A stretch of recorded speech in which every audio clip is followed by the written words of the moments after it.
Good day, everyone. Sorry,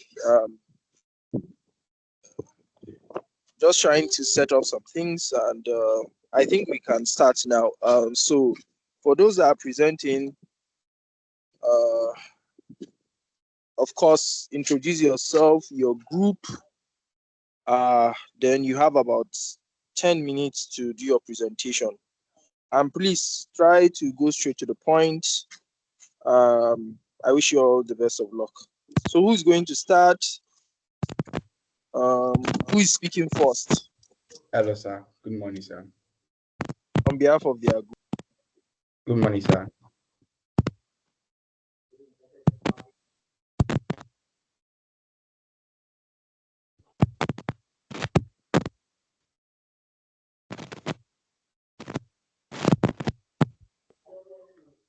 Hello, sir. Can anyone hear me? Yes, we can Good hear morning, you. sir. Yeah, good morning, sir. My name is Bello Bolaji. So, and I'm presenting on behalf of my group, Group One. So, Group one. yes, sir. Group One. Okay. I'm trying to share my screen about saying only meeting organizer and presenter can share. But I'm not able to share. I don't know how I can. Please.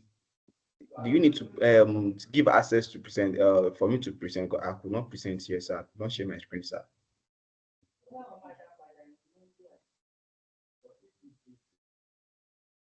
Well, if I can share my screen, so let me just I and my teammate who created a survey on the Kobo tools. So and we were able to get a 160 response.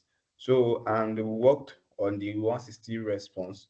So and we are able to come up with a visualization to get an insight from the 160 response that we're able to get for the whole analysis. So and I don't I don't like, should I present without sharing my screen, sir? Because I the access to share my screen is not here, sir. So everywhere is gray. I don't know if anyone can hear me, sir. But okay. If I can't share my screen, like I just hope everybody can hear me. So the first thing that we looked into from the response that we were able to get was the demography analysis. So and on this demography analysis, it entails the gender distribution, their occupation distribution, their age group, and also their education. So in their on their gender distribution, so statistically it shows that 85 of our respondents are male, followed by 75 of followed by the 75 respondents which are female. So and this shows that more we get more response from male gender over the female gender. So I also check for the occupation distribution. So and it shows that those people that are working professional compared to the people working professional are the largest on this our response, followed by the students and the entrepreneur, and the list on our response on our responses are unemployed, which are 14. So and the age group for the response was people in the age band of 21 to 30, which are 85, and followed by the people in the age group of 31 to 40, and the list on our response list are people above 50. So their educational distribution. So and this our analysis shows to us that people with BSc and BSc, OND, and HND are the we have highest number of them in our response, and people in the list we having on our chat is people that graduate that have finished with their secondary that finished with their secondary school certificate, which are just 9 respondents. So moving forward, we also look into checking for their prevalence and pattern of how they use this phone. So we are trying to see how frequent they use their phone, and what what do they use the phone for the most. So in our response, so people that the first thing that we looked into is the frequency of their phone usage. So and it shows that majority are spent more time, like several minutes, several hours, several times on their phone, which accumulated for in our analysis, which accumulated for 77 of them, followed by people that just use phone every few minutes, so which are 46, and people that frequently use their phone every hours, which are 21, and the list on this is people that only opens their phone maybe for importance or maybe from few minutes, which are 16. So I'm moving forward. We check for their listing, their use of phone activities. So and this shows that most people use the phone for social media with 140 of them, and they were followed by people use the phone to just shop for internet, like browse, which are 121 of them. And also the list we are having here is people that just the list we are having on our response is 29 of orders. So moving forward, we check their the daily screen time, so the hours their screen time per day. So and it shows that most of our users, most of our respondents spends more than like above 9 hours, like greater than 9 hours every day. So followed by people that just spent 5 to 7 hours, then 3 to 5, and 1 to 3. 7 to 9, and the list is less than 1 hour. So we now want to check using this phone, like access to this phone, how destructive are it, or maybe how did this phone distract them from with their daily life. So, and it shows that 69 of the respondents goes with sometimes option, like the highest we have in here is is sometimes. So like 69 of the respondents reported being distracted sometimes as the highest, and the lowest here is six. Like six respondents reporting never be distracted. So for you to know how harmful this phone consumption distracts people on their daily basis. So literally everybody got distracted on this our hours. Most people got distracted by their usage of phone. So moving forward, we check for their mobile phone use while working. So majority goes for rarely, because most people rarely press phone on, or based on this analysis, most people press phone on the road or while walking. And we have 13 people working, pressing their phone while walking always. So and that's lead us to checking the causes and trigger of phone addiction. So and for that we check the phone use priority. So 52 respondents goes for work or study. So we try to check their priority while using this. So we took 52 respondents rank at their first priority, followed by 44, which is second, and 40 as their and 40 as their third priority. So the second priority here is entertainment. So this is closely followed work or study as priority. So, and third one is keeping in touch. And keeping in touch also ranked as high priorities. Also, in contrast, fear of missing out ranked the lowest, with 99 respondents ranking it as their fifth priority. So, and that leads us to looking into the phone use triggers.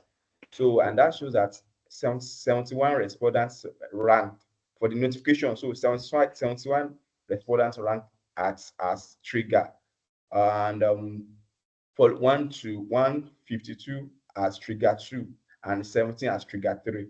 So the second one is work responsibility. So closely followed notification as a trigger. So with 32 respondents ranking it as trigger 1, 51 as trigger 2, and 28 as trigger 3. So anxiety or stress ranked the lowest, with only 9 respondents ranking it as trigger 1 and 63 ranking it as trigger 5. So, and that leads to us also looking into phone addiction symptoms.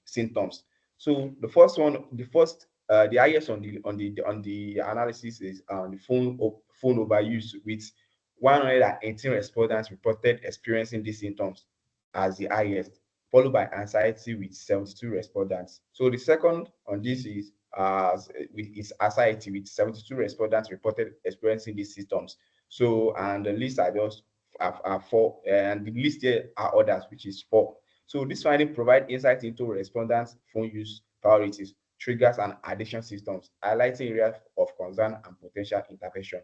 So, and also that leads us to checking for the social media usage.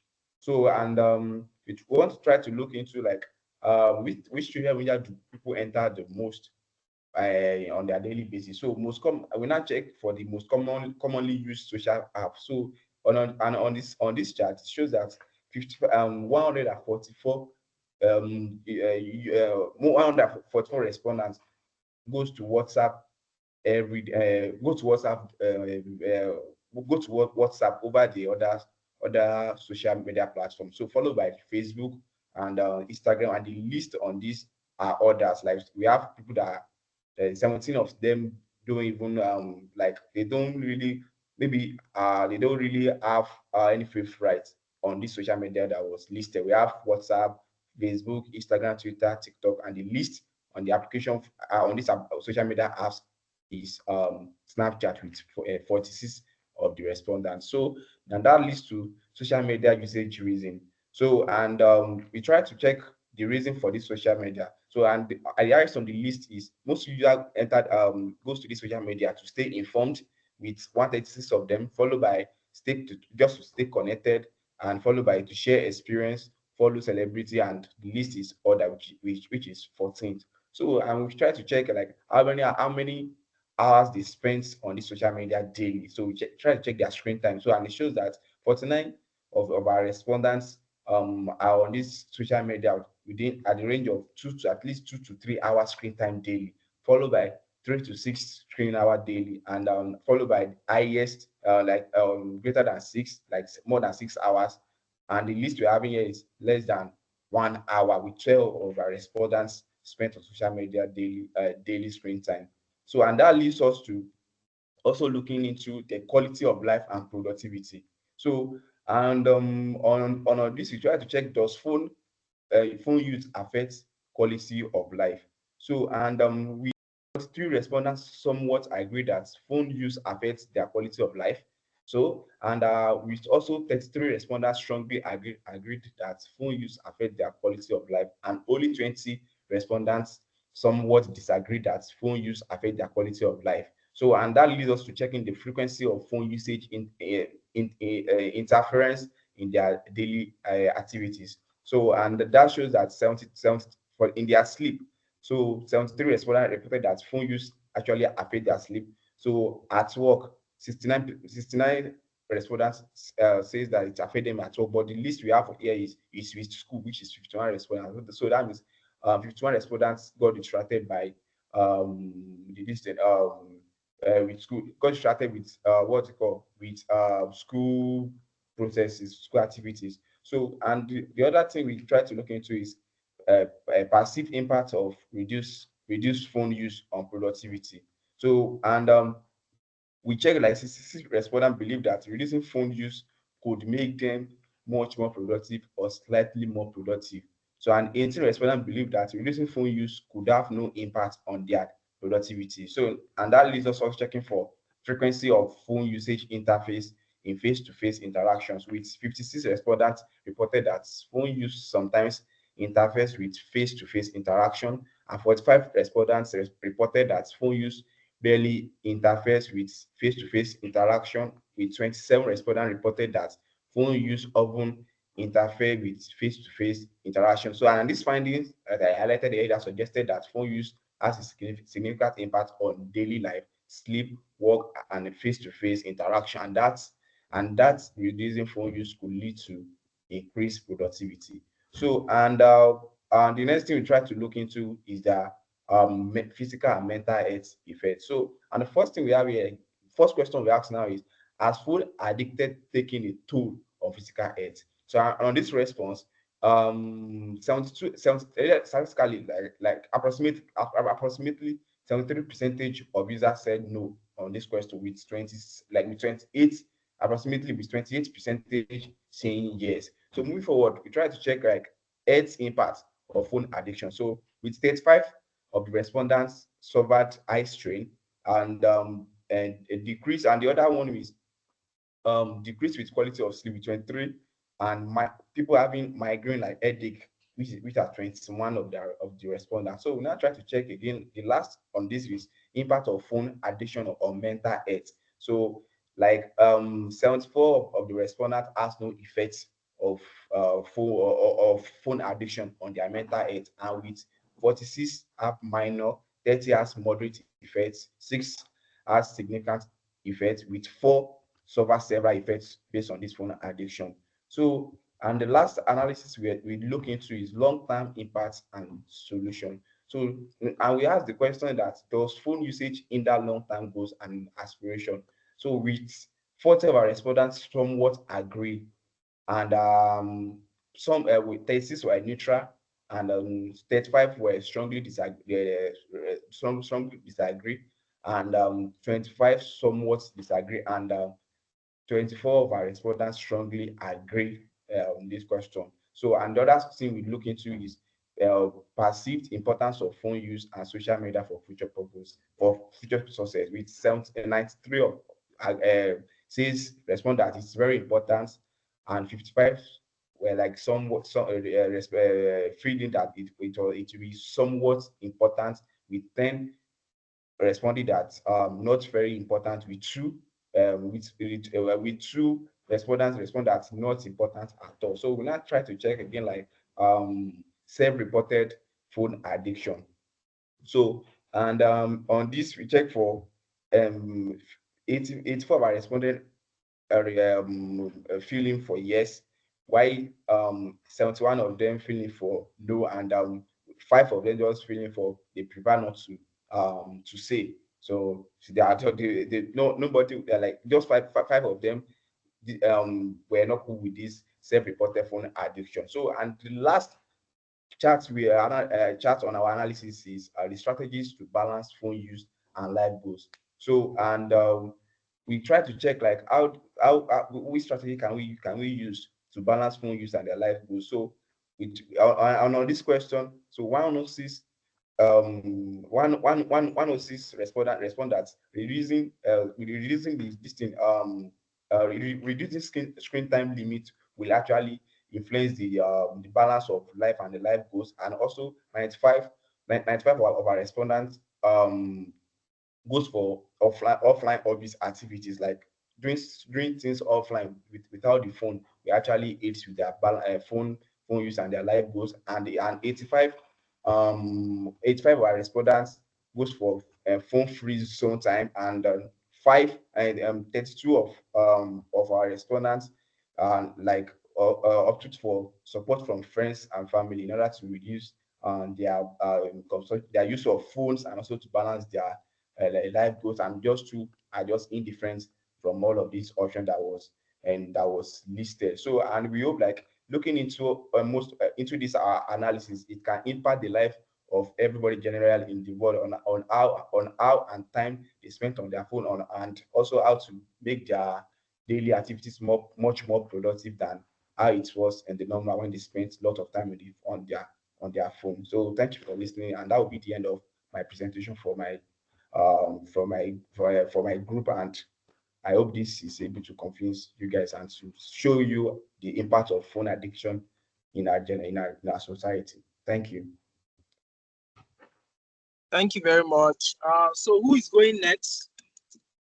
Introduce yourself, your group, then do your presentation and tell us. Basically, I also want to know how the data collection tool has affected you guys, either positive or negatively. What experience have you gotten from it? Um, Using the data tools, I personally I've been working on it, because the only struggle I faced was downloading the Kobo tools on iOS. So, and I met with my colleague in the team to put me through regarding that. So, and aside from that, like the tools has been stress free, and sharing with people and for them to give response on it has been stress free and seamless. So it's actually impact. It's the tool is very impactful and very helpful in our data collection. And for that, I don't think we had any issue coming up with our collection of the data. So Can how I you can start? continue? Yeah. Okay, can you see my screen, please? Yes, we can. Okay. This was the process we followed in building our form. So regarding the questions sent, these were the questions sent. So these were the process we did in building our form. After building our form, we now uploaded them on our on our ODK form, which it gave us no error. Then from there, we now uploaded it on our Kobo Collect. This is a preview of the form. We have collected like 272 submissions so far. This is the preview of our work. And from there, we linked it to our Power BI, which we started editing using Power Query. Unfortunately, we got some errors, and we now went back to our Excel and made and cleaned our data set here. So we now finally uploaded it on our Power BI, and this was the dashboard that we created. We created it based on our demographics. So this is our slicer, and this is the first distribution based on educational level by gender and age group. So we noticed, sorry, I'm being anxious. So the first thing we did was we sorry sorry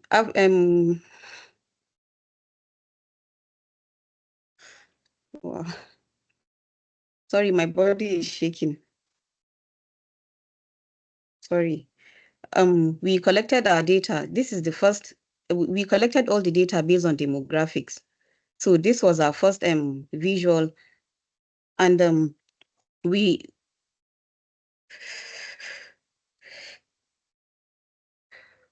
according to our research, most of our users are undergraduate across all age groups. Please, I'm sorry. I'm sorry, I need to go off.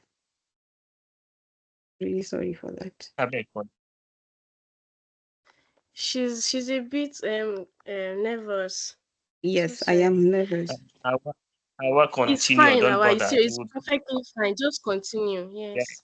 we are enjoying your presentation. Go on, please. It's fine. You're yes.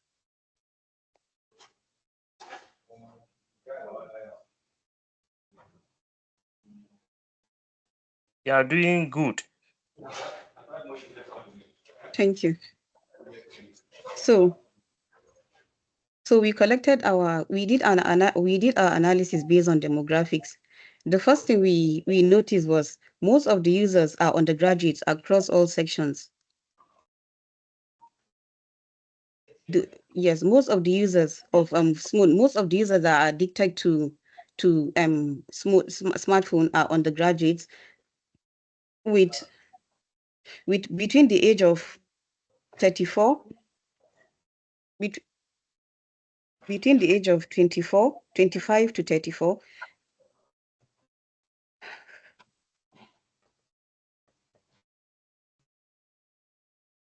And a notable number of postgraduate students too, which are female, are more addicted to smartphone than the other age group, with diploma holders having low and secondary holders having the least have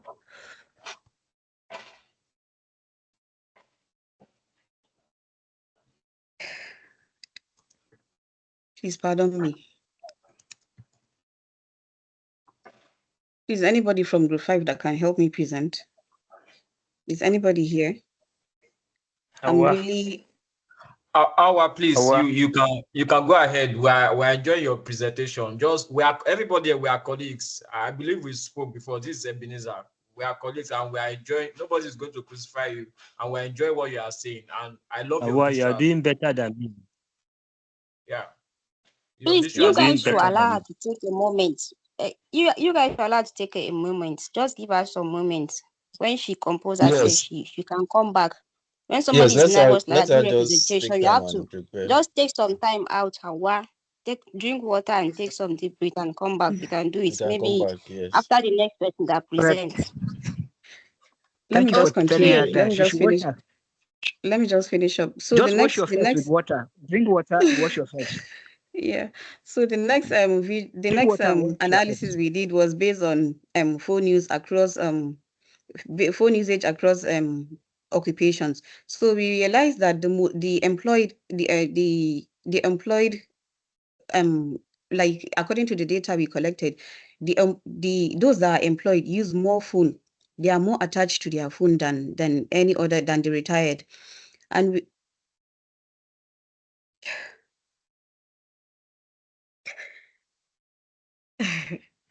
they have the highest number of social media users with 146, followed by those that use it for communication instead of social media. They had the highest respondents we got here was for the employed, unlike the retired that have less input based on occupation. So based on gender, we realized that the male have more addiction to phone use than the with 129 respondents than the male gender. Then the next I think is daily use.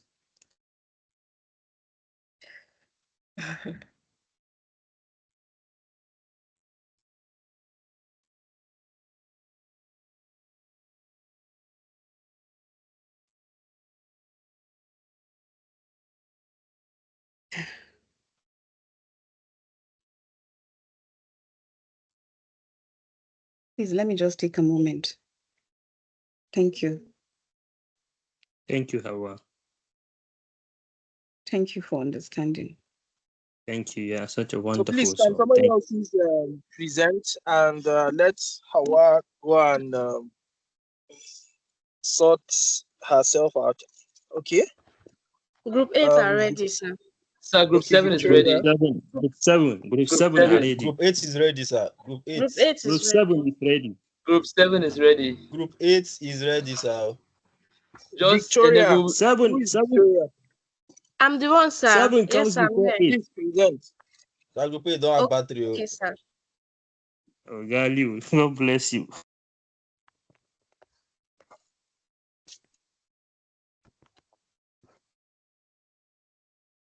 Papa, come out. This is look. No, how many now? One. This one now. One. Yeah.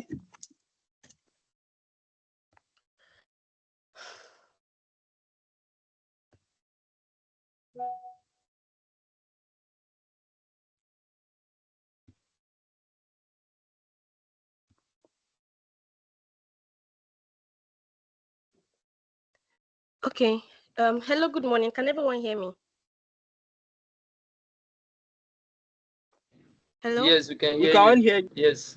Okay. Yes, Good we can hear morning. you.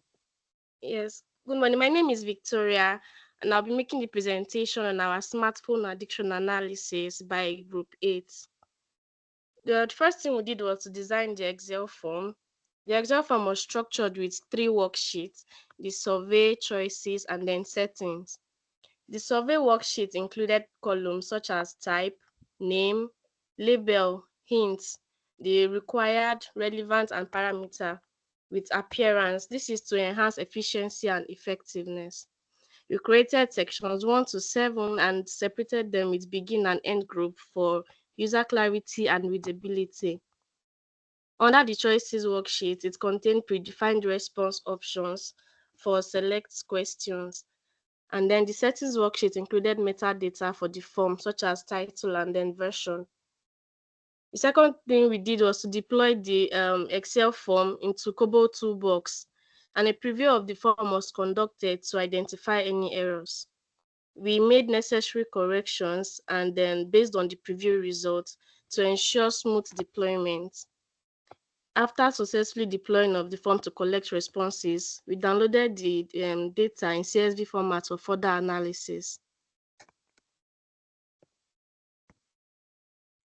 You imported the data in Power BI Power Query window for cleaning and data preparation. We removed the relevant columns and metadata from the file. We eliminated empty rows to ensure a clean data set, and then we created calculated columns and measures for enhanced analysis. Also, we developed measures to calculate averages, percentages, and correlations.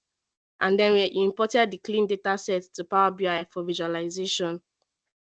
We had a total of 50 respondents, and from the dashboard by the left hand side you can see our slicers.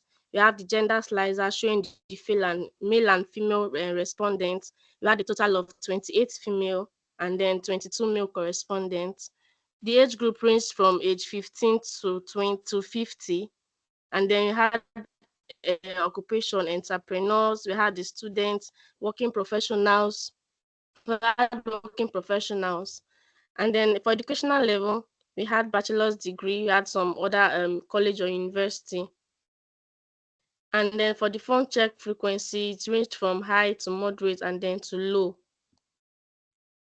On an average, we see that most respondents spent an average of 7 hours daily on their phone, an average of 4 hours daily on social media. And then we had a total of 50 respondents. Selections.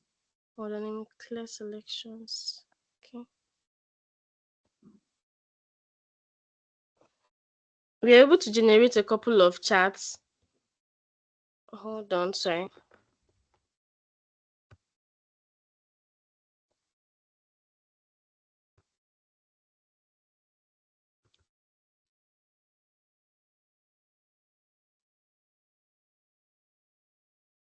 I'm trying to get the chart today. Yeah.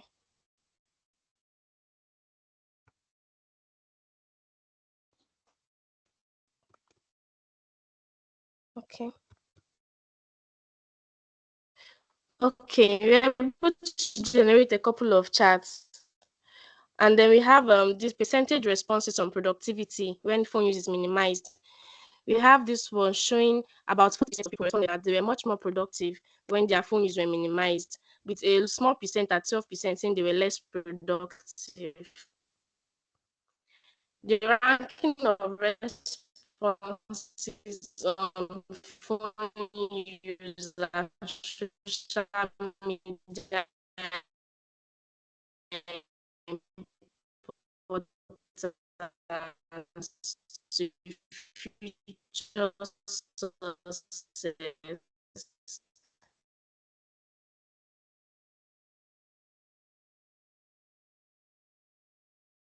We see daily on their phones, with one saying they spent less than one. Percentage reporting negative impact on quality of life by gender. Among the male, we see is a total of 67.96% saying the phone use had a negative impact on the quality of life, while the female reported at 32.04%. Percentage reporting negative impact on quality of life by occupation. We see a high percentage of students at 40.068% saying they had negative impacts using phone use in their studies, while the working professionals had 33.9%. Checking the top phone checking triggers. We see a total of 23 people recommended to indicated boredom, notification, stress, anxiety,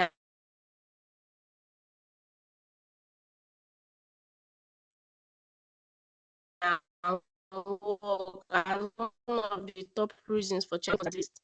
We have is the majority of respondents check their phones frequently due to boredom and notifications. High daily phone usage negatively impacts productivity and quality of life. Also, gender and occupation influence the perceived impact of smartphone addiction. And so our recommendations are implementing phone free times, setting phone screen limits, engaging in offline activities, and having outdoor hobbies will go a long way to ensure that people have healthy phone life balance. Thank you.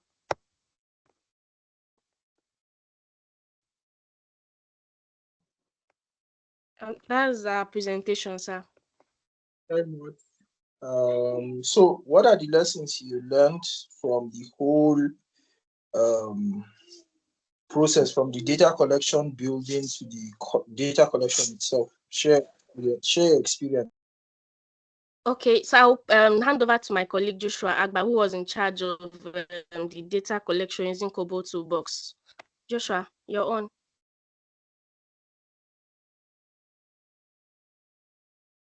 Good morning, sir. Can you hear me, sir? Yes, sir, you're audible. Okay, sir, please, I didn't get your question correctly. I'm asking what experience can you share with us from the whole process itself, from the building of the tool to the data collection and to the analysis? Okay, what the experience that we had was that of I will share some of the challenges we had with the SLS form was on the designing of the SLS form. We we made some mistake at the first design that we included we didn't include the required segments that's required that so that when users miss a particular segment, they have to kind of be referred to that particular segment to fill it up. So we made that mistake of not including the required parameter there. So at the end, we have to redeploy the form again so that we can be able to cover for that mistake. And then before we now deployed it back again to the ODK platform. And so this is one of the challenge we encountered because it kind of made it we actually lost some data as a result of it. But the data we lost is not that much. We were able to still get as much data that we needed to complete the projects.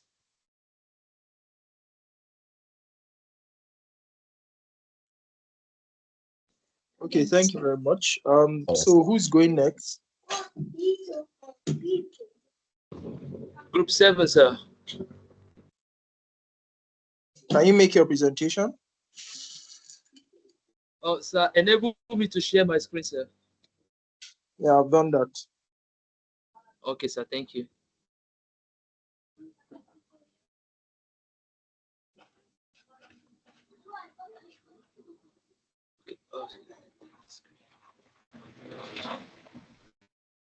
Okay, good morning.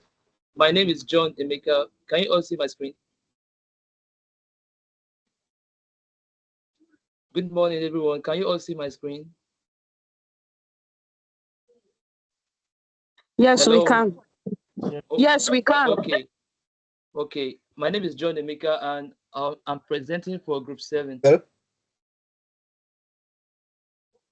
I proceed?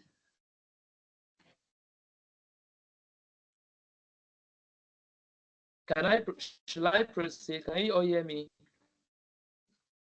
Hello? We can hear you. Go ahead. Okay. So I'm presenting a project on phone addiction. In this project, we try to explore the causes, what triggers phone addiction, and the impact on productivity and also the well-being of the individual, and how to achieve a healthy balance of phone use. So we begin by creating our SLS form, which we can see here, using the survey, the choice, the setting, and everything. So after creating the form, we deploy it and we send it out for data collection. We're able to collect a total of 244,000 response from our respondents, out of which 88 were invalid due to some were empty rows, some had missing values in the variable of interest. As a result, we have to drop them, and we ended up working with only 155 valid record. So we proceeded to create our dashboard. And in this, our analysis, we consider three basic key areas. First, we look at the causes and the triggers of phone addiction by demography, of which we consider age as our key demography here. We first ask to actually understand the causes and what trigger phone addiction. We look at some key questions like, what is the age group of our data set? And we can see that what we have here show that 78 persons that responded to our survey were between the age group of 31 to 40.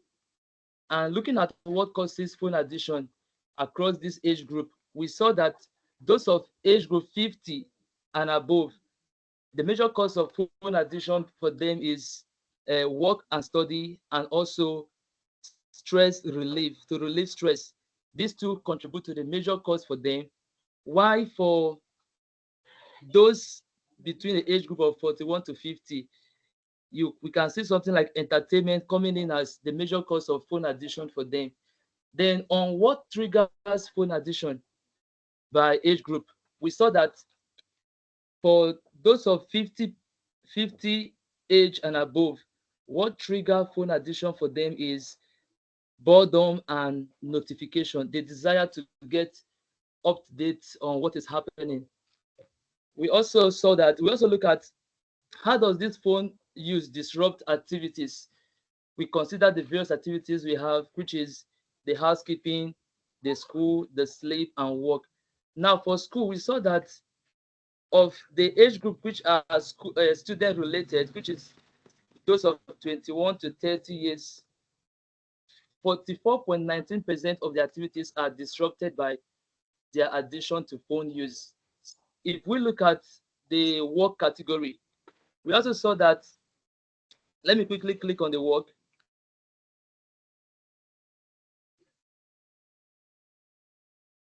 So if you click on the work category, it's coming up. You see that the age group that should be the working class group, which is 30 to 40, have major of the activities distracted by what? Addiction to phone. The next question we tried to answer was, how does phone usage affect mental health? From the visual here, you can see that if you spend 13 hours plus on your phone, you're most likely going to have an average mental health impact of 3.04, which those in the medical line can tell us the implication of that on our health. But if you spend less than 1 hour on your phone, you have less impact in terms of your mental health. And the average is just 1.50. So it means that spending much time has a negative impact on mental health than spending lesser time on phone. Next question we consider was, how does phone usage affect face-to-face interaction? And we saw that sometimes 83% of the respondents agree that sometimes it affects face-to-face interaction. This also agree with our next visual, which consider what are the common experience of phone addiction. We could see that the common experience of phone addiction is just excessive phone time. And this goes to confirm that. And also we saw here that social isolation has 43.23%, meaning that phone addiction can make people not to have a very good face-to-face conversation with those around them, and also it will impact their relationship with them too. So on what strategy can help balance phone use? From the survey and the response we got, we could see here that engaging in meaningful offline activities can contribute a lot. We have it at 70.97% in trying to help curtail phone addiction. Next, that can also be of help to achieve a balanced phone use is setting screen time. So if users can set screen time, it will go a long way to what? To minimize their phone addiction rate. Then, though free phone zone and support from others didn't come out as a good option, but I believe that that also can be considered to help actualize a better phone usage. Then on the lesson we learned on this project help us to appreciate hands-on the most critical aspect of data analysis, which is data collection and data cleaning. Having to build a form, getting it deployed, and then getting responses from them, and also encountering a lot of missing values, missing record in some areas. And in the data cleaning, the data we got was very messy, very dirty. We have to take time to like clean it, and this actually helped us to appreciate the fact that as an analyst,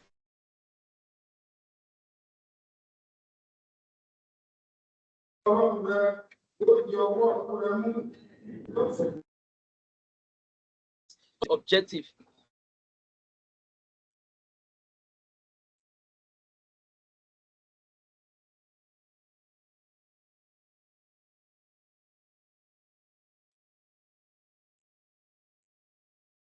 Is it me or his network is bad?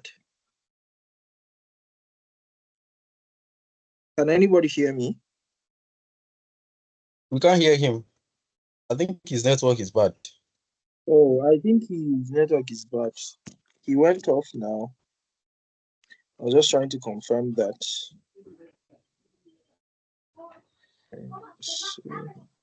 Hello, sir. Yeah, Mr. Should John I, Emeka, if sir? you are still with us, you can continue your presentation. Okay, sir. Let me quickly round up my presentation. I think you're having network challenges. Just can tell us, round it up. Okay, sir. Can you still hear me? Is my screen visible? Hello, sir. Don't worry, you can continue the presentation without that. I think it's fine. Hello, sir. Hello, am I still audible? Yes, you're audible. We Hello. can hear you. We can Okay, hear okay, you. okay. So We can hear you okay, clearly. thank you so much. So the lesson learned here was the two critical aspects of a data analysis, which is the collection and the cleaning. And like I was saying, that the project helped us to actually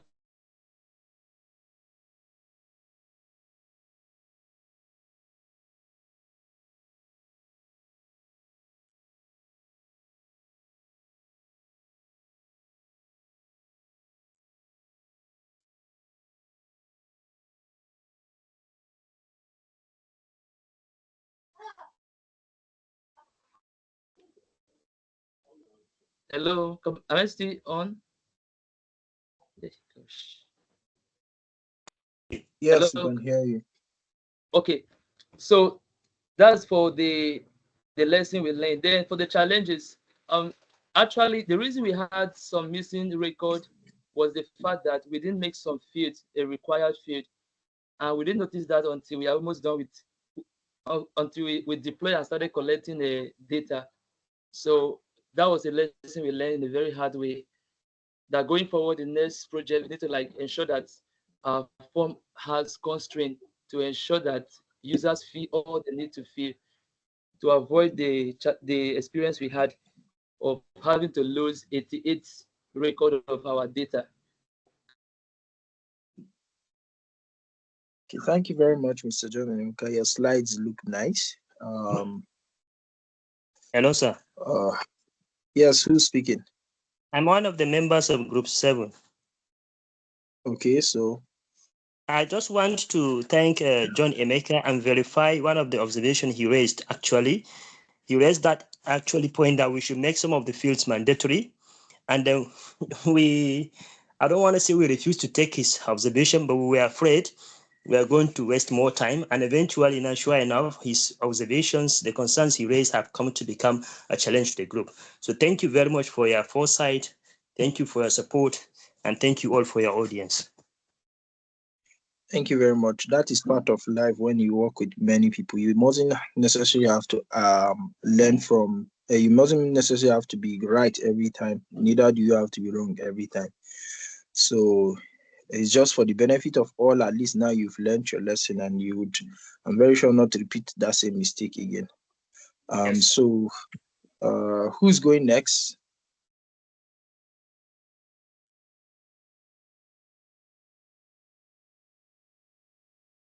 Who's the next presenter?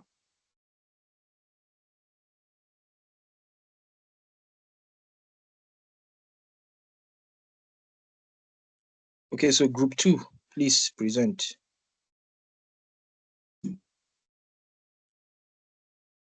Who is presenting for group 2?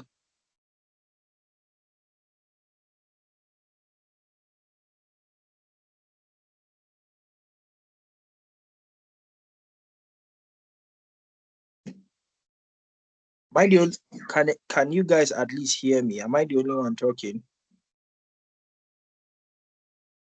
We can hear you, sir. So who's presenting for group 2? I can hear clearly. Anyways, who's next other than group 2? Obaji Okereke, we cannot hear you. Looks like you have network issues. So who's going next? How are you back?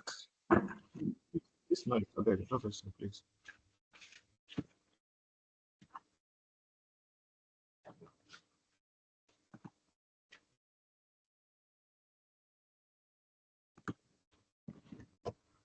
Okay. Can you hear us? Oh, yes, I can. Good morning.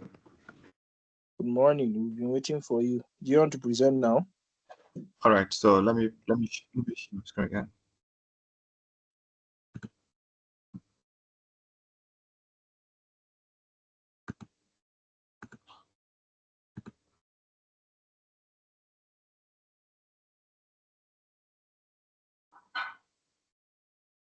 All right, good morning, everyone. I believe we can all see my screen.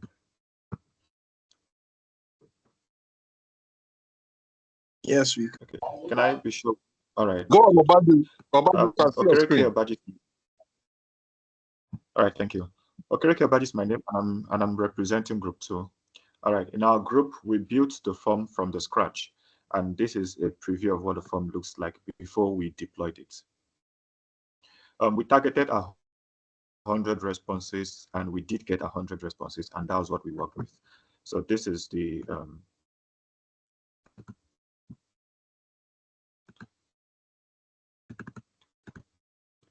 Excel file as we downloaded from Kobo Toolbox after we were done with the collection of reports. And this is, we did our cleaning using the Power Query option of Excel, making the Excel ready to be brought into Power BI. And this is the clean data sets after we had done our cleaning. We chose to use dashboard for our own. We chose to use Power BI for our own dashboard, and in Power BI, we created measures to also factor out other things that we wanted to do, especially the sections where we asked for multi-select questions. We used measures in Power BI to factor out all of those things so it can be easy for analysis. And this is our dashboard. Our dashboard is contained in 2 pages. This is our dashboard. The total respondents are 100, 53 males and 47 females. And we can see that in the overall, we have people within the age bracket of 15 and 35 that responded, and they are largely HND students. And employment status are largely entrepreneurs and working professionals.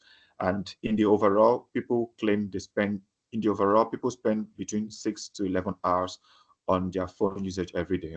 But as you interact with the dashboard, you realize that if you click on entrepreneurs, you have 12 to 16 hours every day, followed by working professionals. And this makes so much sense because largely entrepreneurs drive their business via communication, constantly calling in for one thing and the rest of them. So that is a reasonable fact why they spend more hours on the phone during the day than every other person. But in the overall, people are addicted to phone and they literally spend 6 to 11 hours on the phone every day. And the bulk of what people do on the phone are largely around social media. People wake up in the morning, they want to check what is happening and the rest of them. So they are largely around social media. And surprisingly, emails,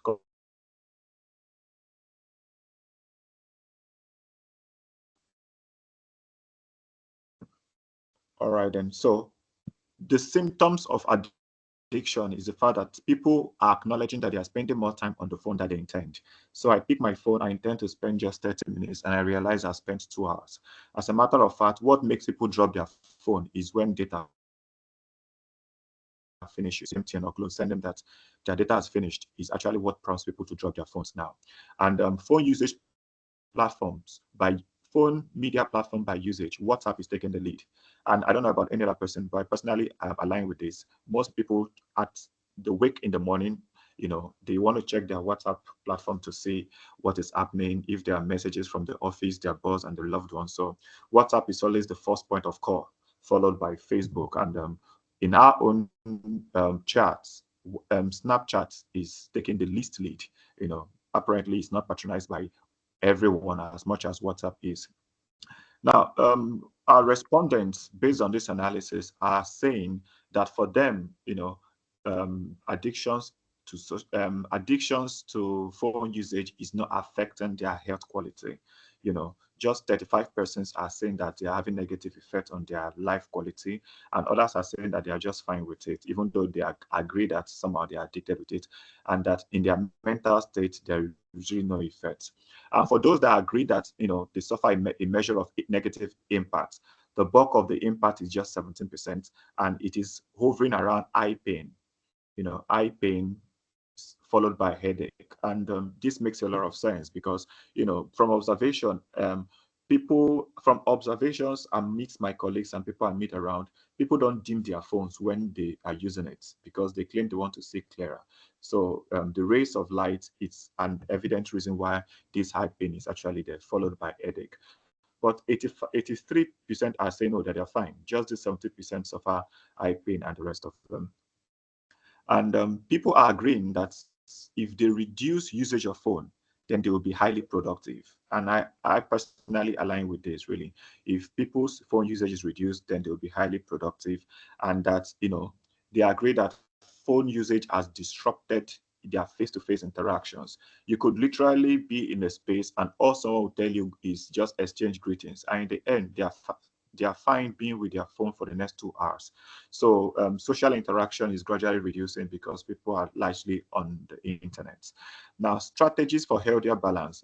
I watched my colleagues who presented either the immediate presenter or the former ones, and it aligns with actually what he got.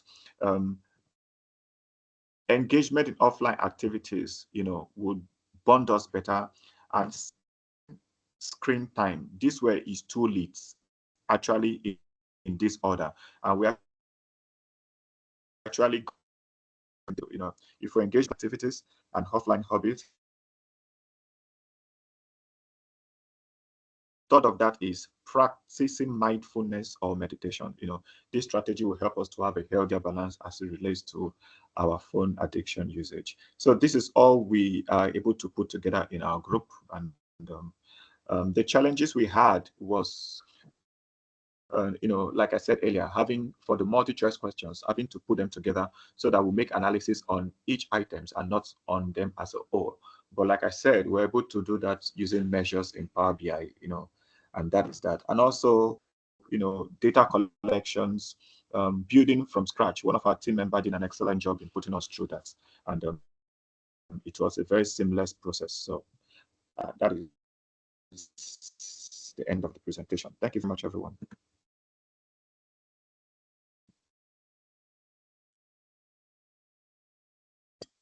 Thank you very much for your wonderful presentation.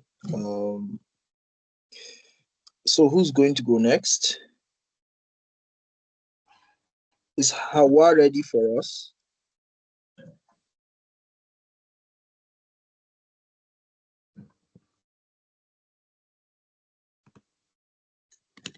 Who is going next, please? Oh, Elizabeth, please move on. Carry on. Unmute your mic, introduce yourself, and you can do your presentation.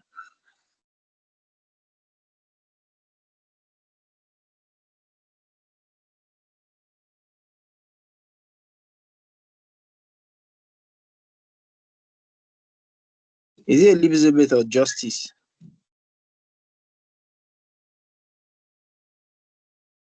Justice, are you there?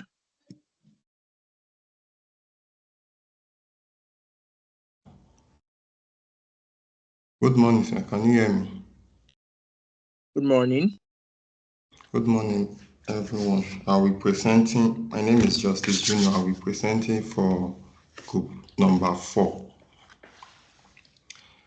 So, sir, how much time do I have? You have 10 minutes. Okay. So we. Okay, this was. Oh, let me share my screen, please.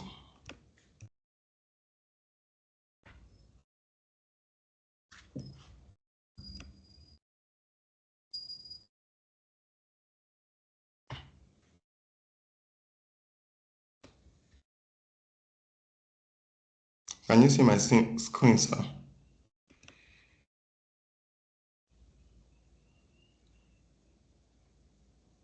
Can you see my screen, sir?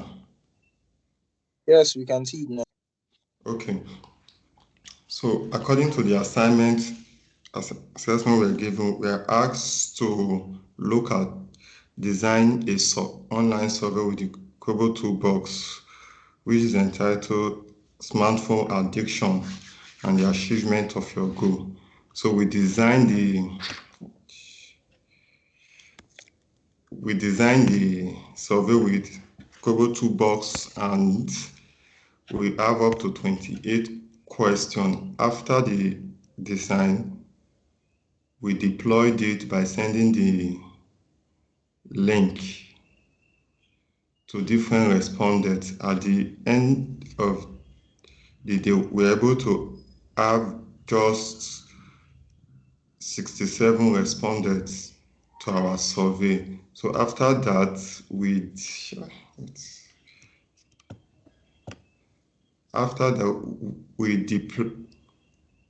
downloaded our survey and we put it on our Power Query to clean the data that are not needed.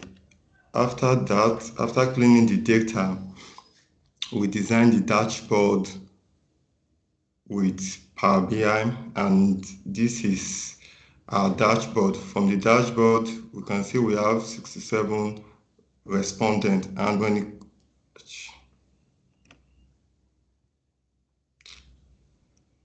please, my apologies for that. And from the dashboard, we can see the age distribution section, which is this Why one. open this thing in Power BI when you can just save and present in just PDF? Next time, I think you guys should go that if you are going to use the visualization route. Okay, sir. So from the age distribution aspect chart, we have 15 between age of 15 to 26, 21 to 30, 21 responded, while 31 to 40 have 28 responded, which is the highest, while 41 to 50, 8 responded, and 50 and above, we have 4 responded. And in terms of occupational distribution, we have the working professionals, which take the large chunk of our data, our respondent, followed by the entrepreneur and students, while the others take the lowest. And also under the most used platform, we have WhatsApp as we put the first three that are the highest most used, which is Twitter, WhatsApp, Twitter, and TikTok that has the highest. In terms of the highest level of education, we have the bachelor degree at the highest, and followed by master degree. Somewhat of college and high school have the lowest.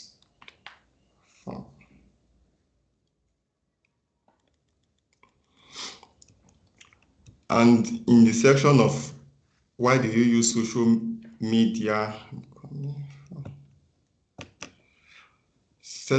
why do you use social media, to stay the highest, the responded have the highest parties, those that stay for information and for current events is 196. Those that stay in touch with their family have 42. Stay connected with others also have 28. And in terms of activities performed with phone, in terms of phone addiction, why people always with their phone, social media, texting, and email,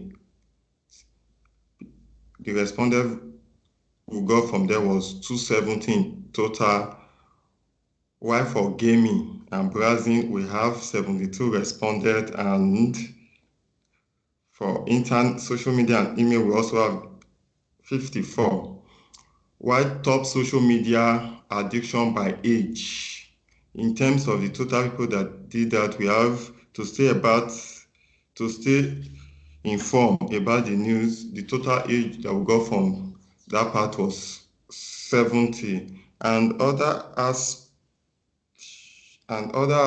of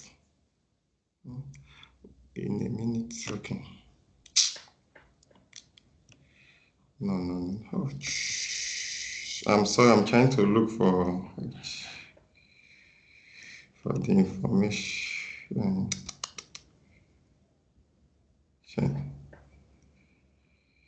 What? Well, my time is far.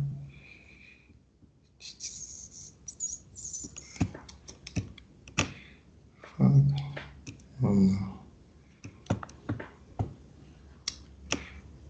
Oh.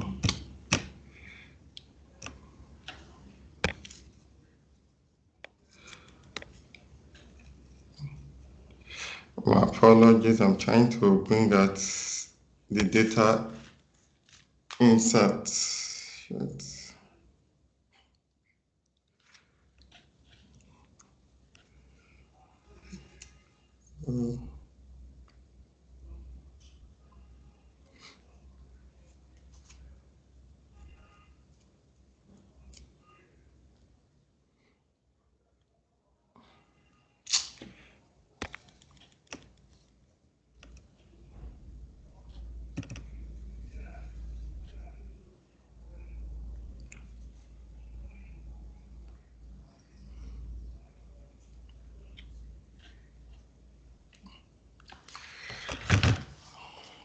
Okay, for the insert before it loads, for the inside of the data, one aspect which we did not put the education, the social media by addition by the people that are more addicted to social media. They are between the age of 21 to 30. The top user of social for email and browsers is between 270 instance, and the daily phone usage of by education, 23 responded told us that they often use their phone daily, while a smaller group of 6 tells us that just per hour they use their phone. For in terms of productivity, we also see 60% tells us that 60 responded tells us that they feel slightly that using their phone makes them to be more productive, while 24 says that they do not see any changes in terms of productivity, in terms of being productive while using their phone.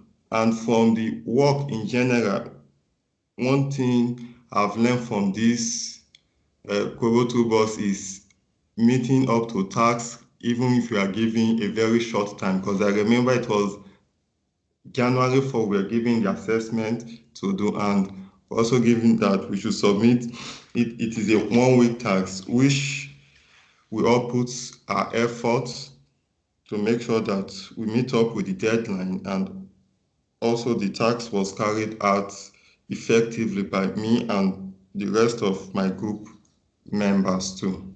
So thank you very much, sir.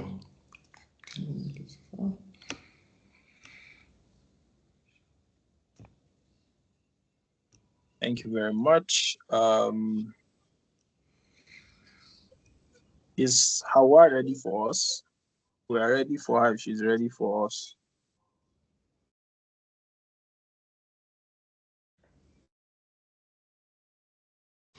Also, Elizabeth, you raised up your hands. Okay, Hawa, you are ready for us, right?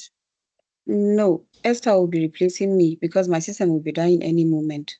It will go off. Okay, so she's here. Yeah. Hello, sir. I'll be replacing for our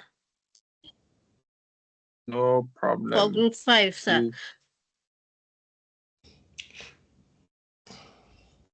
So you can make your presentation, if any.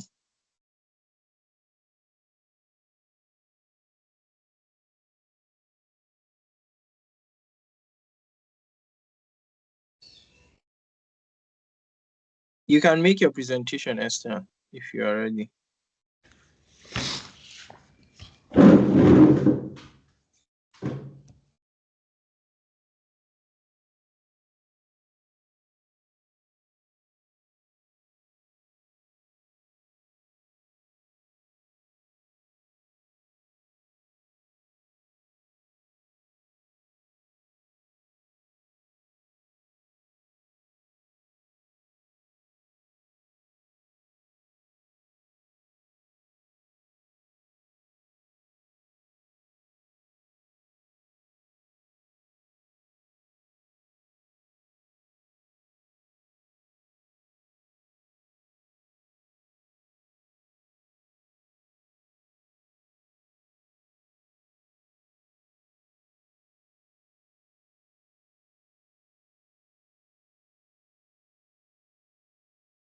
Yeah, kindly unmute your mic, please.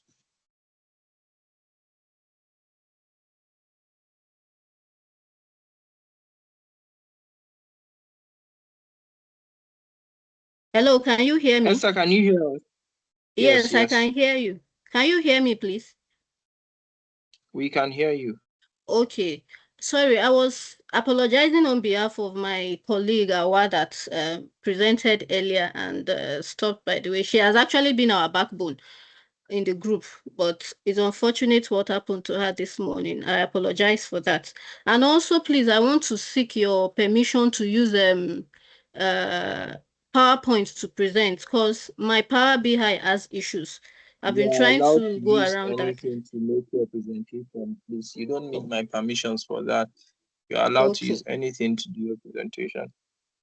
All right. Thank you, sir. So for group 5, we did our survey. The first thing we did was to create our forms in Excel on the survey questions and all that. We created 3 sheets, which is the survey choices and then the settings. At first, we had an issue with the Excel form. We had to consult, and eventually we got it right. One of the issues we had was that initially this survey, the sheets for the survey choices and settings, we saved them in capital letters, but unfortunately we couldn't upload. So we had to go back and check, and we now saw that it was in capital letter. We had to correct it back to small letter. So we learned that it is actually very, very case sensitive, like we were told in the class earlier. So moving on, after the creation of the questions in Excel, we uploaded it to the Kobo toolbox, and we were able to gather so far. As at when we did this visualization, we had 254 entries. Among that 254 entries that we had, let me first say the overview of the analysis is to understand smartphone usage patterns across demographics. Then we went ahead to identify key factors that contribute to smartphone addiction and then provide actionable recommendations to manage smartphone usages. So in the distributions for the demographic insights, we had most of our respondents as undergraduates, and a notable number of the postgraduates to fall in under the age of 35 to 44. Well, the next age bracket that comes is the diploma holders. They were relatively low, both in gender and across the age brackets. So concerning the phone usage across occupations, we had the employed people were the ones that responded most. And then they say they use phones more frequently.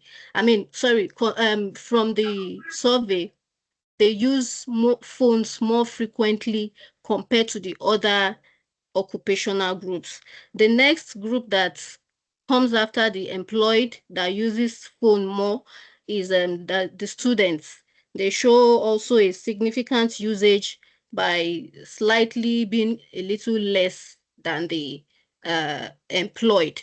So for the daily phone usage by gender, we have the female as the highest phone users, while the male comes next. The female has a percentage of 50.99, while the male comes at 49.01. For the daily phone usage by purpose, it's kind of increased. We had more usages in the morning hours compared to at night. And then at peak period, we had many correspondents that came from working hours or study sessions. For the phone symptoms, that's an addiction to phone by the symptoms, we had younger groups between ages 18 to 24. The survey showed us that they had more phone addictive symptoms, while the older group exhibited very low symptoms. For the phone use, as in phone use based on age group, the insights as well, continuing, age 18 to 24 and 25 to 34, they had more dominance in phone usage, while 45, that's the older ones, they had less usages. For using the talking about educational qualification now, undergraduate and postgraduate respondents had more dominance as well. Then for the employed, they also had the highest phone usage. Then for gender, I talked about it earlier, that it is the female that comes first, while the male follow. Then one of the things that interested me particularly about this survey was that immediately we started sending out this survey to respondents, they actually started, filling up, and somebody even personally reached out to me that they were interested in taking it up further, the survey questions, and that they wanted to work on it, maybe to a larger extent, to cut across teenagers, I think. So this is a copy of our form that we created. And I think another challenge that we had conducting this survey and carrying out our analysis and all was that while we were working, at a point we had difficulty uploading to Kobo Collect. After we might have made corrections, one of the difficulties that we encountered was that it was giving us a lot of errors, and that error kept us on our toes, I think, for about 2 days or so before we were able to overcome it. And I think that is all I have for now. Thank you very much. Elizabeth, are you ready for us? My group has presented. I'm in group 2. Oh, I thought you were talking. So, any questions so far? Abolaji Kazim, you want to say something? No, sir. No, sir. I'm all right at the moment. Okay, good. So, any questions so far?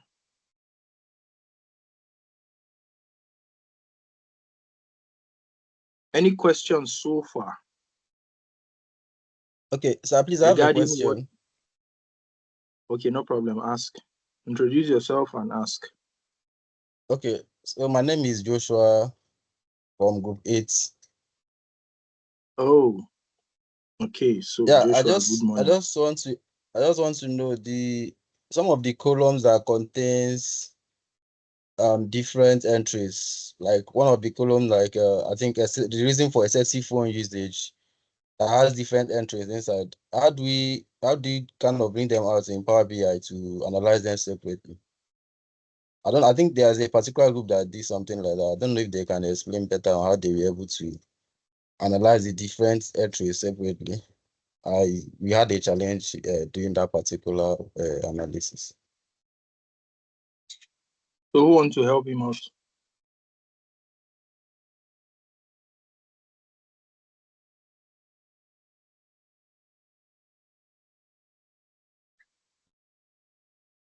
Who wants to help him out with this question, assuming that we understood what the question?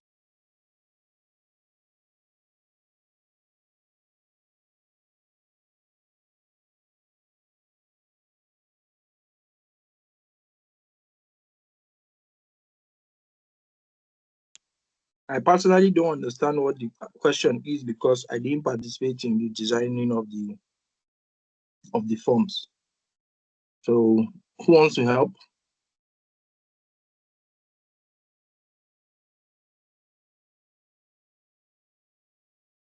Okay, so maybe you would show me what exactly that is. You can send it on the group and I would see if I can respond to it. All right, sir. Any questions other than Mr. Joshua's question?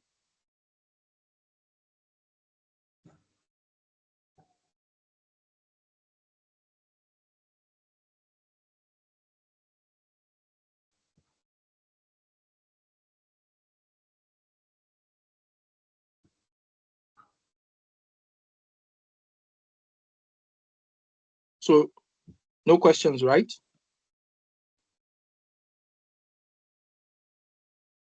Okay, yeah, speak up.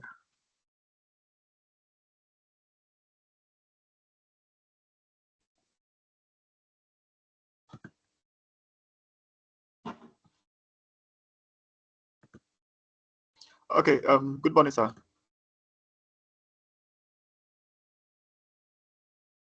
Good morning, we can hear you. Okay, it's not a question. I actually wanted to respond to what my other colleague was asking. That was actually what I wanted to respond to. Yeah. I don't know if I can still respond to that. Okay, so for me, in our group, what we actually used, we wrote measures in DAX. We wrote measures in Power BI that was able to do all of those things.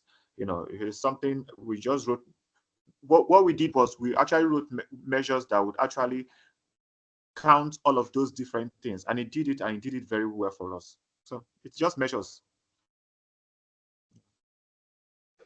Okay, so you created measures in Power BI using DAX. Yes, that did it. Okay, I don't know if you can show. I don't know. Can you show the formula? Yeah, absolutely. I can share the code with you. Maybe after the. Okay. Please, I'll reach out to you. Maybe you can chat me up after the class. I can share the formula with you. That's fine. Okay, you are in group. I can share the code with you. Yeah. What's the name? Okay, Obaji. Okay, I will reach out. Yeah. All right. Thank you very much. Yeah.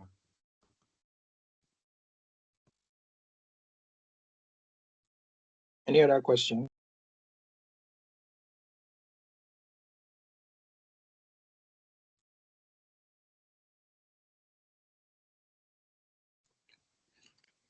Please confirm if you can hear me. We can hear you, sir. Yeah, we can hear you. Can you guys hear me? Yes, we can hear you. Yes, we can hear you. Oh, yes, we can hear you. Sir, so I want to say something. While building the form and the questions, ask your questions if you want to. We can hear you, sir. Okay. So while building the form, the age group, I suggested that we remove less than 15. And the reason is that I believe anybody less than 15 does not have business with phone addiction, as they have parents that can regulate that for them. So, sir, what do you think about that?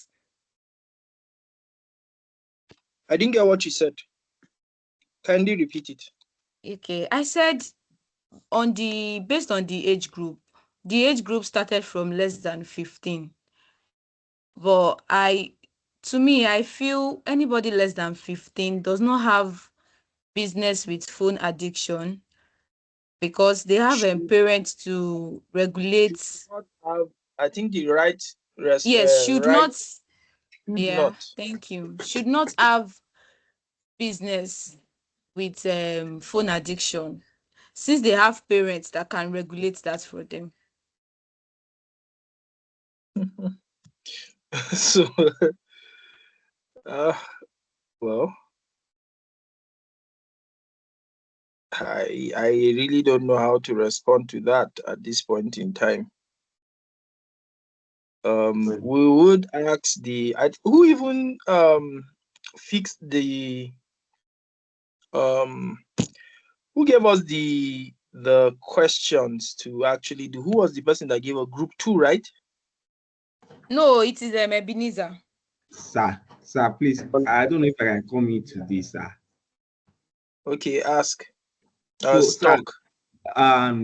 based on what she said, I will not buy the idea of removing people are less than 15, because we can't just create an assumption that the parents can regulate this. We have some parents that are not challenged, some parents that they just give birth to the child and they are not the one taking care of the child.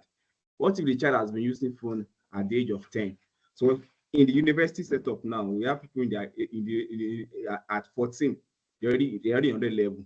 People at 15, 15 they are in their 200 level. So we are in the 21st century, and we can't really give restriction to some certain age, because we assume that the parents would have done better correcting them for the usage of phone. Even some people like this, like we are in the tech world. Some people, even some parents, like all these tablets now, like for their child. Some parents buy tablets for their kids for learning. So imagine someone in 1 or 2 years they already use tablets.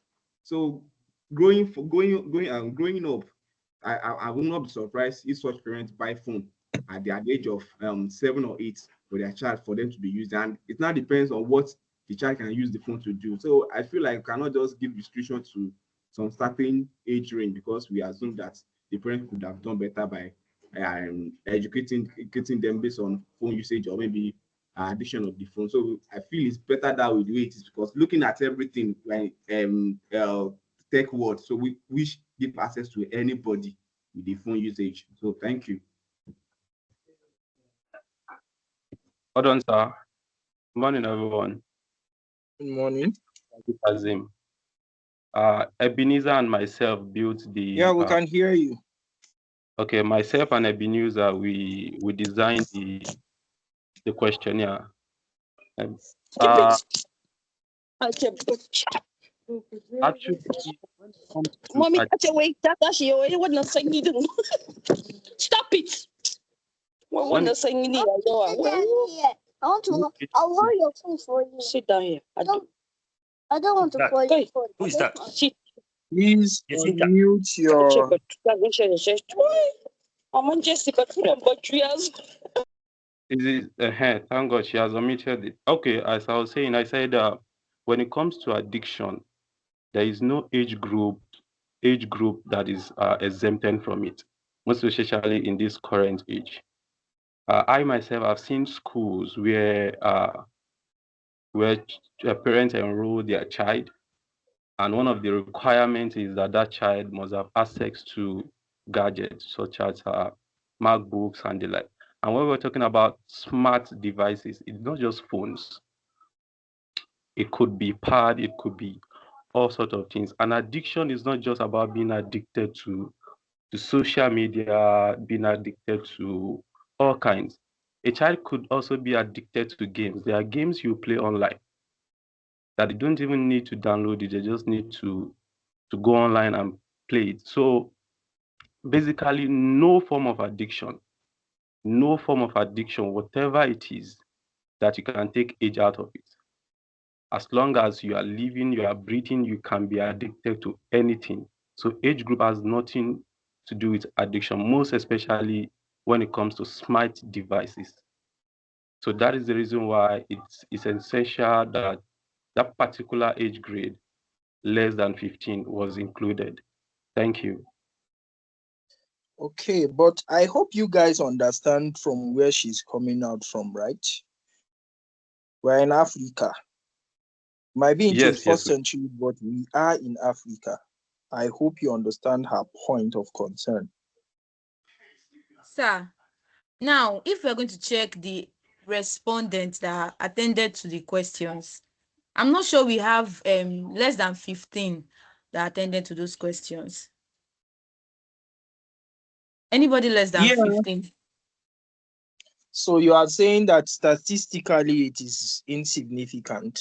Yes. I get that. That is understandable. Yeah, it's understandable because I believe that our sample, our target population, maybe we didn't actually reach exactly the target population. Maybe the people, all of us that we share the link, we share to groups where the age group that answered this question are situated. If you particularly our general group that we shared it to, there's nobody less than 15 there. I myself, I shared to my students in the College of Education here in Abuja. In my class, I don't have anybody less than 15, but I have someone that is between the age of 16 to 17, and she is very addicted to her phone. A lot of people like that. We didn't actually go deep reaching these people who are between that age bracket she's referring to. If we had opportunity to go to private secondary schools, we'll see people that are less than 15. And the reason for this is because we had a little time to get the data. So that is just why the less than 15 shows statistical insignificance in our analysis. Thank you. So, sorry, I want to say something. Even if we have like 2 weeks to share this data, the only way we can get, or we could have gotten, respondents less than 15 is to have a face-to-face interaction with them, going to schools and all that. But if this survey is to be shared online as it was shared, I'm not sure there will be less than 15 that will be able to, except you give instructions that parents that you are acquainted with should give rooms to their kids to share the form. I don't know if, but based on this survey now, the way we shared it and everything, I believe under 15 does not have a business with this. Hello, can I come in, sir? Please come in. Thank you very much, Elizabeth. That's quite a very instructive response to the debates. But actually, that's the essence of methodology in research. You have your target population, you have a purpose, the objective of the research. So what you intend to achieve in the objective must be captured in the methodology. The methodology should be able to respond to answer the objectives. So a part of our objective is to have a broad and dynamic picture of phone addiction, which of course in this generation, considering this personality of Professor Saboroni Isaac, who is 12 years old from the University of New York, who is creating a very massive impact on phone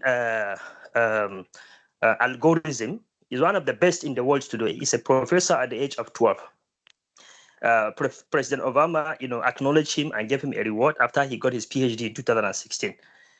So looking at that impact and the kind of argument that young boy brings forth, numbers and mobile technology is transforming our life completely by neutralizing age influence in terms of the impact individual gives to our generation.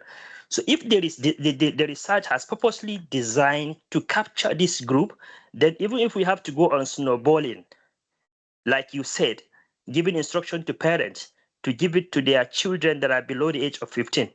And then even if it is for 2 or 3 days, we would have been able to have a significant number of this age group, which is going to add value and flower to the outcome of our survey. So I think it all boils down around methodology that is designed to achieve the objective of the survey. Thank you very much for your time and audience. Yes, thank you so much. And sir, sorry, I want to say something else. I'm sorry.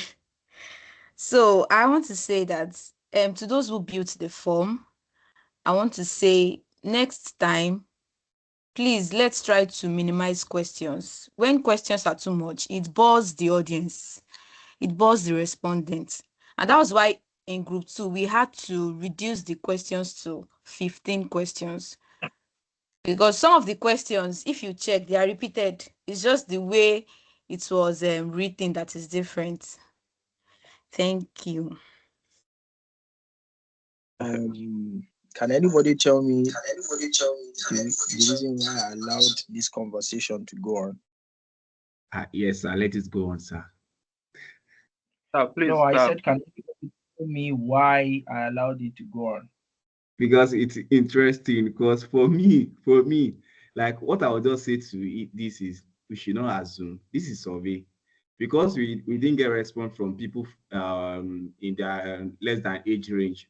Does not mean that out there, if ADB were able to meet the target, like the targets these people were trying to look into, if we're able to meet that target, regarding how we find it, even by walking door to door or anything, like, this is online, and where we share it determine where we are getting response from. So, and I don't feel like, for me, both everything on that questionnaire, everything they drafted out were perfect. So regarding the turn up we had on this thing, so I feel we should just not assume and see that okay, it should be this way and that, and that's why it's group work. Maybe yeah, another time, other people too can come up with something like this, and we can all work with it, and we can give our insight on it. But for this particular project, I feel like I don't see the need for removing the age band like 15, or like when Mr. This last one that talked now, like he cites some tangible examples. But because we're in Africa, does not mean we should assume a lot is happening. Even this Nigeria, a lot is happening. But with the help of survey, we can easily see everything that has been happening. But so far, if ADB we had lots of time for this research, for this survey, we would have seen more than enough for us to conclude that, oh, a lot is happening in this country. But for now, it is done, and going forward, we see how it is. Thank you, sir. Sorry, Thank you. I want to say something.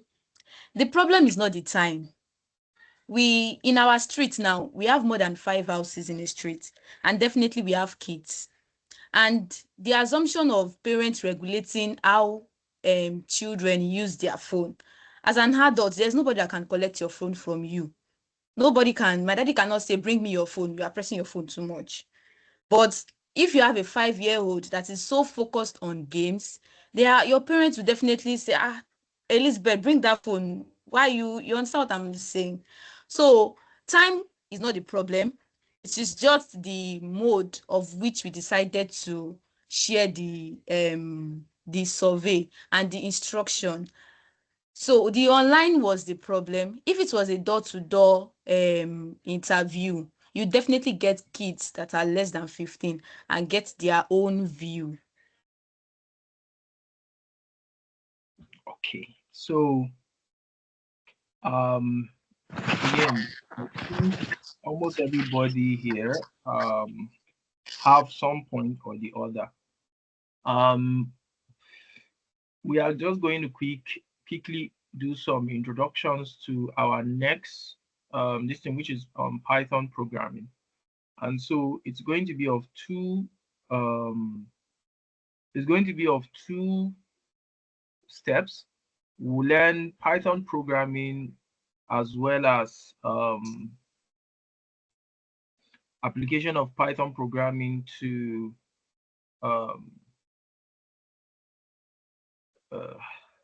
data analytics. And I want to assume that everybody has installed your Python program, most likely the Python framework as well as Anaconda, I'm assuming.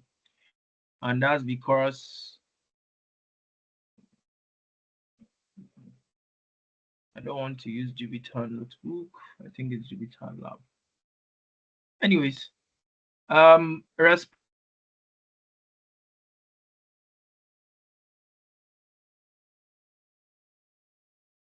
program on your PC, whether Anaconda or Python and VS Code. To that. Hello, sir. We can't hear you. I can't hear you any longer. I don't know if it is only me. I can't hear you.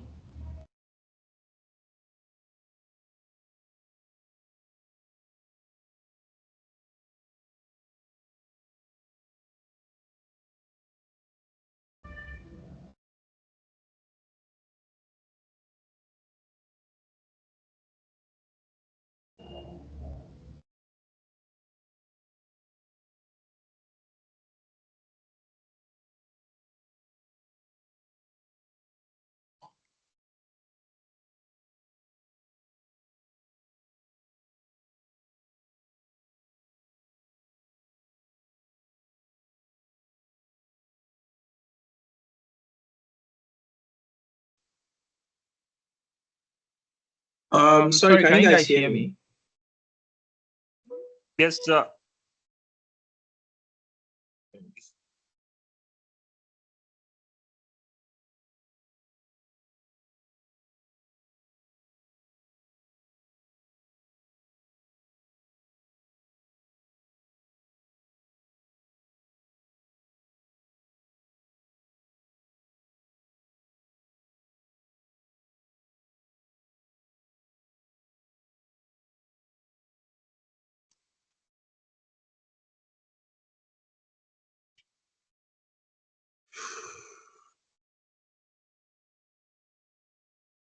Can you guys hear me? Yes, sir. Yes, we can. I have left Abuja now. I'm facing network problem. Can you imagine this kind of thing?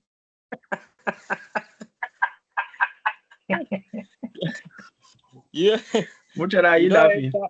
you don't enter what do they call it? 2G network area. Sorry, I'm sir. telling you, Sorry about the that. thing You don't is, go. the thing is annoying me now. Hello, sir. I think it's one of the things. Is one From of the my things end, I I am. cannot hear you, sir, please. Can you hear me now? Can someone confirm what I'm saying, please?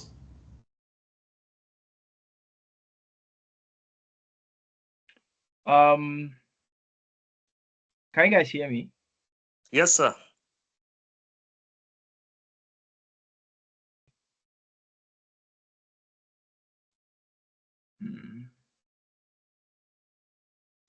What am I trying to do? Oh, desktop. Sorry. Oh, this is interesting.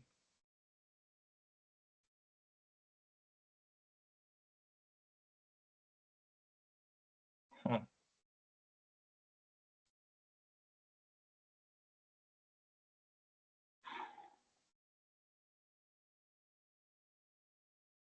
Go from path. Sorry, just hold on.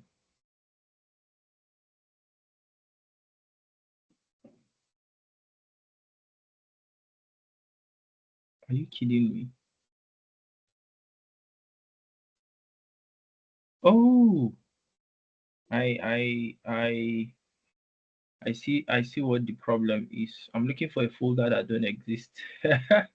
Anyways, that's fine. Let me just put it here.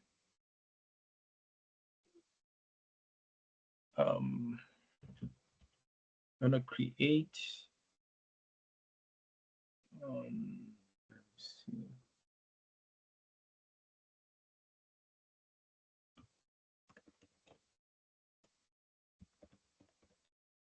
So this is not this is just a little introduction to what we intend to do. Like I said, do confirm if you can see if you've installed any form of Python programming packages on your PC. You can just raise up your hands, or you can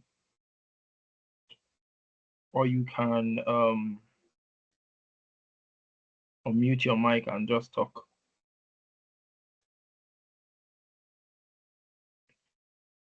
Yeah, Jupyter Notebook. I'm I use waiting. Jupyter Notebook.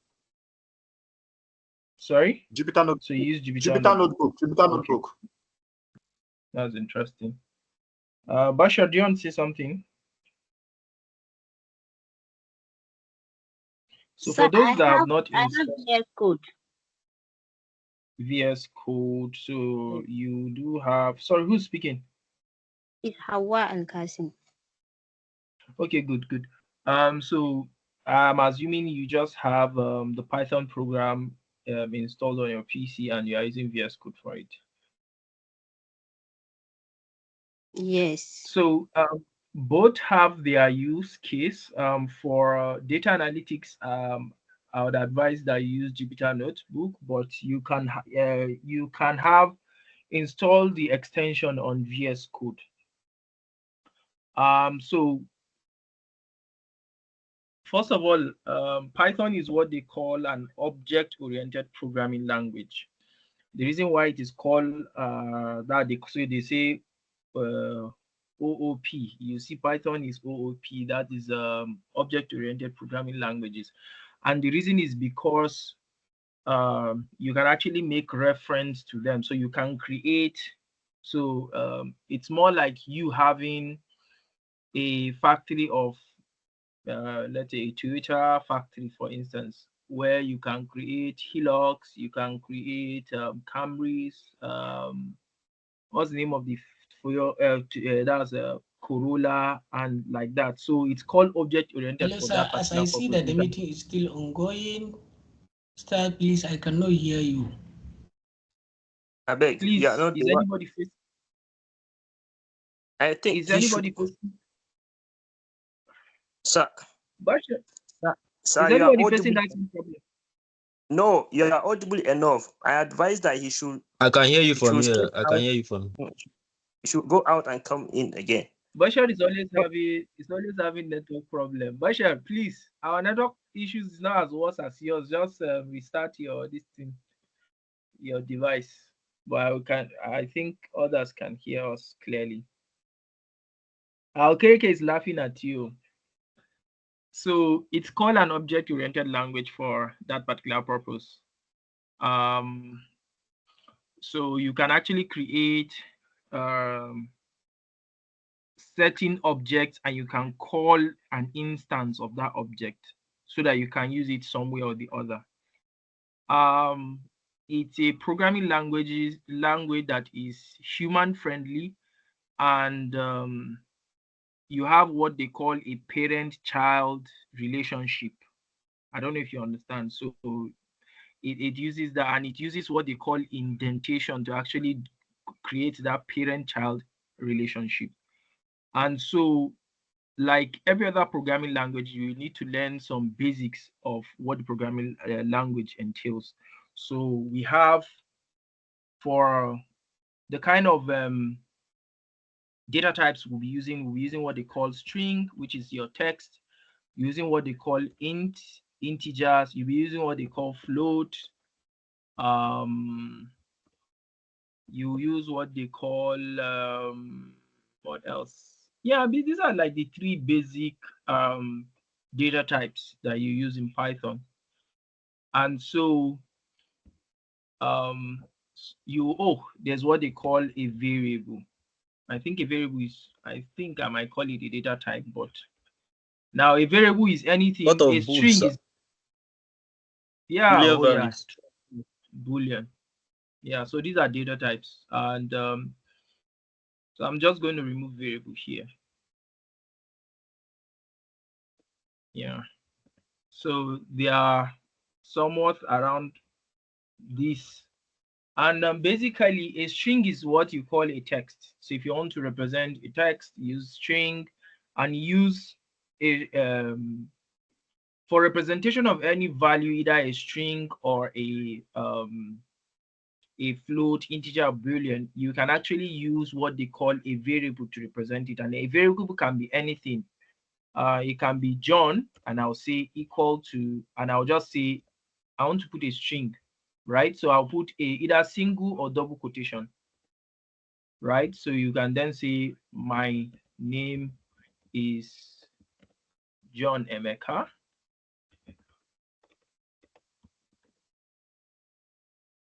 right? And so you can then decide to, if you want to display this to the user, you just say print. But the one good thing with, and I'm just going to print John, but the one good thing with Anaconda, if I say Obaje, for instance, and I'll say Obaje is equal to 19, and 19 is what you call an integer. I can just play or run this particular cell using this play button, or you say shift enter, and it's just going to, if I call Obaje somewhere without having to use print, it's going to print out 19. And so if I say I want to know the type, the data type of Obaje, I want to find out what the data type this is, it will tell me integer. The same thing if I type and say Obaji, no, John, is going to tell me is a string. And so in terms of, these are basically data types. In terms of trying to name your variable, right? You cannot use things like all of these special characters, right? Oh, you can use underscore, but you can't use minus, plus, anything that has to do with calculation. So they call them operands. So operands are what you call your minus, plus, equal to, divide, and multiplication. So you can actually use this for representing a variable. You use hash for commenting. If you don't want it to be part of whatever you are doing, you don't want it to be part of that particular of your program, you use hash to comment it, so it's not going to do anything. So you can say underscore a, and I'll say my name is Murtala Ahmad.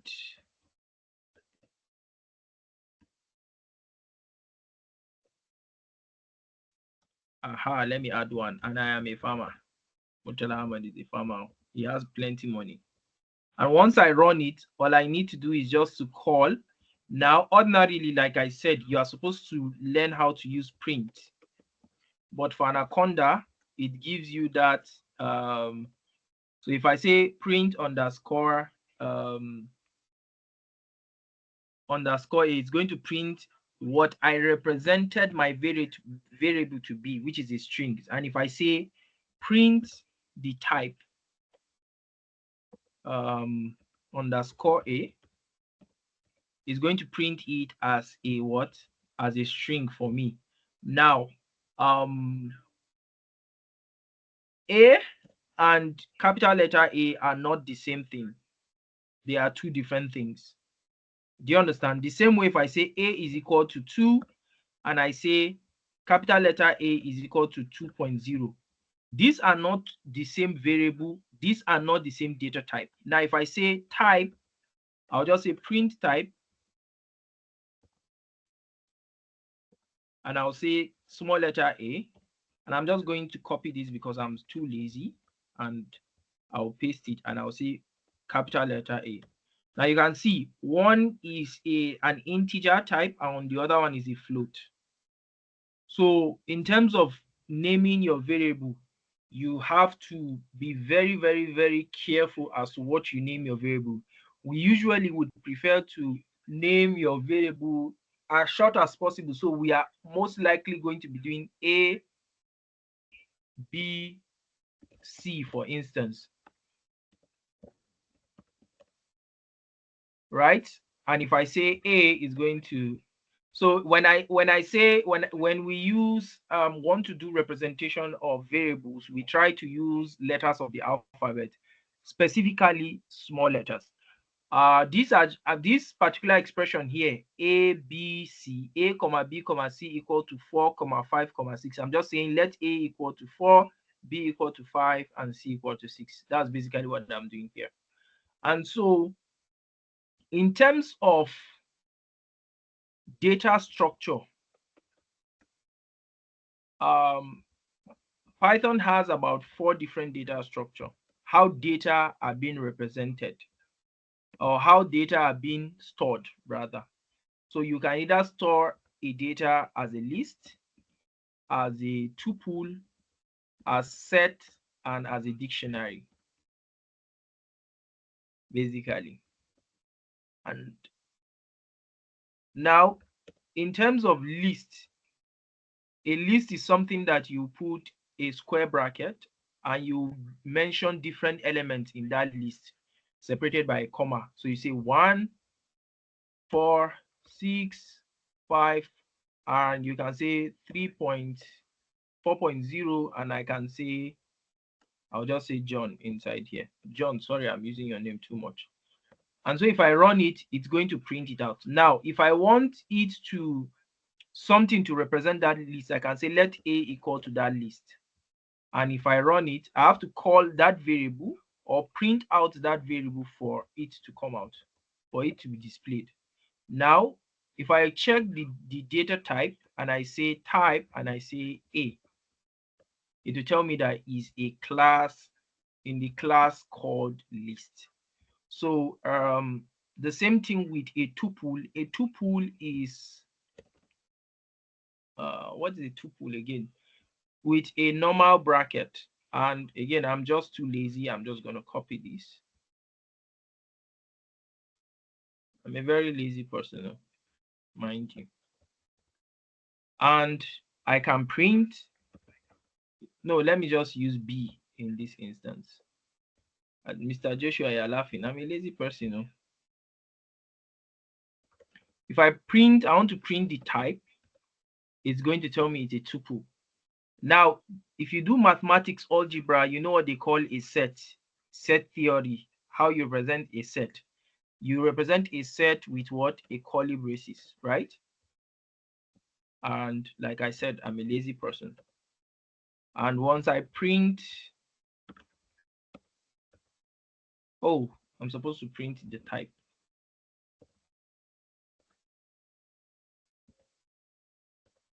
So you can see it's called a class. Then for dictionaries uses the set curly braces, but you have what they call a key value pair. So I can say that's where you now start storing data like your name is equal to, let me put Hawal Kasim. Guys, Hawal Kasim just recently got married. Better congratulate her and let her tell us when we are coming to come and eat the rice that we missed. So so if I do a print of the type of data type of this particular variable, you can see it will tell me a dictionary. And so basically, these are how you store data in Python. So mostly you store your data like this. These are like the fundamentals of data storage. And these are like the two fundamental principles of Python programming I think everybody needs to know. In the coming week, I'm going to be sharing exercises. I would share some things that you guys will need to do before next week Saturday. We are hopefully going to be done with this internship by the end of the February. So I want us to, I think it should take us like 2 or 3 weeks to be able to be done with Python programming. And we're actually going to start using Python programming to data analytics, applying it to data analytics. Any question before we go? Who is opening their mouth and surprised?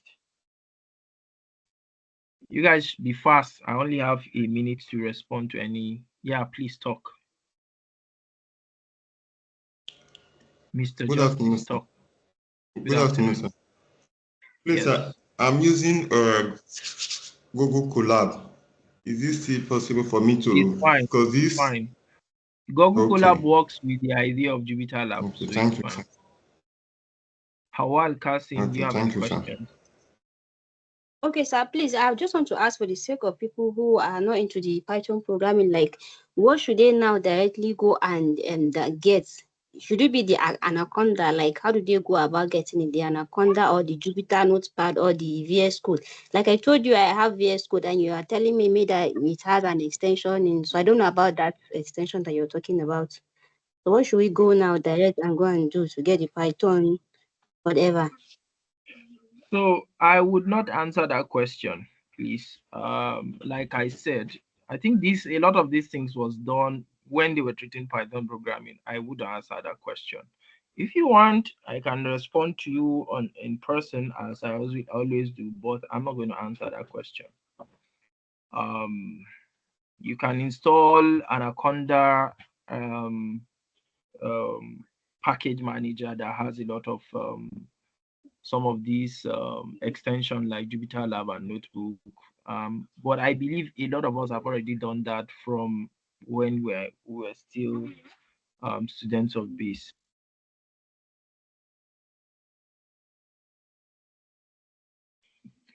So, like I said, I really would not answer that question. Any other question? So I'm going to be sharing a link to a particular tool I use, which is W3 School. You guys would, because I'll be giving you assignments. That's what you're using to learn.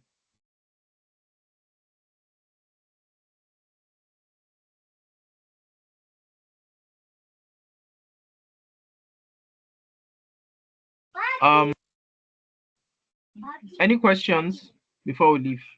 I have to leave now.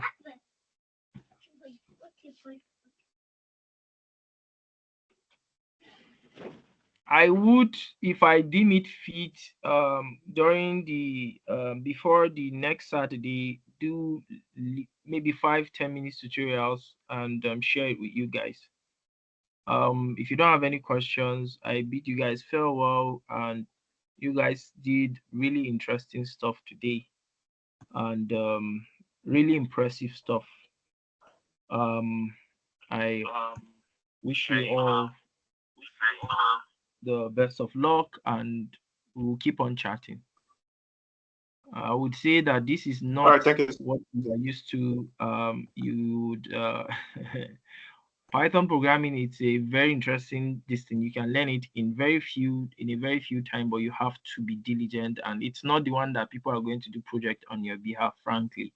And I don't know, I don't have any project to give you guys right now, but if I'm going to give you a project, you are going to suffer for that project in such a way that if you are not participating, I don't know how to help you there. Thank you very much and have a wonderful day. You guys can post your project on LinkedIn and share it with us so that we can engage. Take care and bye-bye.